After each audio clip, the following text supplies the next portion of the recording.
नमस्कार मित्रांनो, शेत शिवार या यूट्यूब चॅनलमध्ये पुन्हा डबल आपलं एकदा सर स्वागत आहे. सुरेश दादा आहे आपल्याला या तुरीविषयी 2 मिनटं मार्गदर्शन करणार आहे. तर चला व्हिडिओ सुरू करूया. दादा, आपण ही तूर कोणती लावली, कोणती जाते? ही जात वर्जन आहे. वर्जन किती होतं दादा हिचं एक?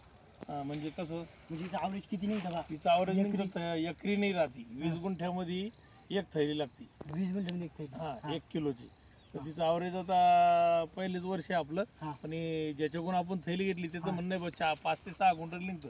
पण एकरी 4 क्विंटल निघली तरी ही तूर पुरती. पुरती का दादा? बरं, जा आता तुम्ही 20 गुंठ्यात आपण दुसरा माल घ्यायचा समजा, किती खर्च येतो बा? दुसऱ्या मालाला खर्च म्हणजे डबल खर्च आहे. हिला खर्च काहीच नाही आहे. काहीच नाही. एक वेळेस फक्त आळी पडती, फुलावरत येते, त्यावेळेस 2 वेळेस 2दा एंट्री मारायची.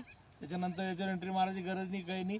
थोडीफार पाण्याची नाही पोर आली तर खालून थोडंफार पाणी सोडून द्यायचं आपलं मोटरचं. तुमचं म्हणणं समजा हिला खर्च काहीच नाही. तुरीला अजिबात खर्च नाही. दादा ती एवढी दाट झाली म्हणजे तुम्ही औषध कसं मारलं पण नंतर? औषध आम्ही ड्रोननं मारलं. ड्रोन न मारायला दादा? हं. अजून काय काय माहिती बरं तुम्हाला याच्यामध्ये समजा? तुरीमध्ये म्हणजे खडकाळ जाते, तुरीमध्ये गंधच जाते. पण मी काय करतो, दरवर्षी एक नवीन नवीन वाण पाहतो. मग एक मित्राचं दुकान आहे, त्या मित्राच्या दुकानावरून ही वर्जन म्हणून आणली. वर्जन म्हणाले. कुणाल कृषी सेवा केंद्र. दादा, आता काही की बिया समजा उबाळत्या, काही की बी हे होतं उबाळती. नाही, ही एकही दाणा हिचा उबळला नाही. उबाळ नाही. ती दुसऱ्या वराट्या तरी थोड्याफार उबळत्या, पण ही उबळतच नाही. उबाळ ना नाही. ना हिचं काही फुलगळ काही? काहीच होत नाही. तिचे टायमिंग ज्यावेळेस फुलं लागली त्यावेळेस एक वेळेस साधारण 200-250 रुपयाला एक डबा मिळतो, तो मारून द्यायचा.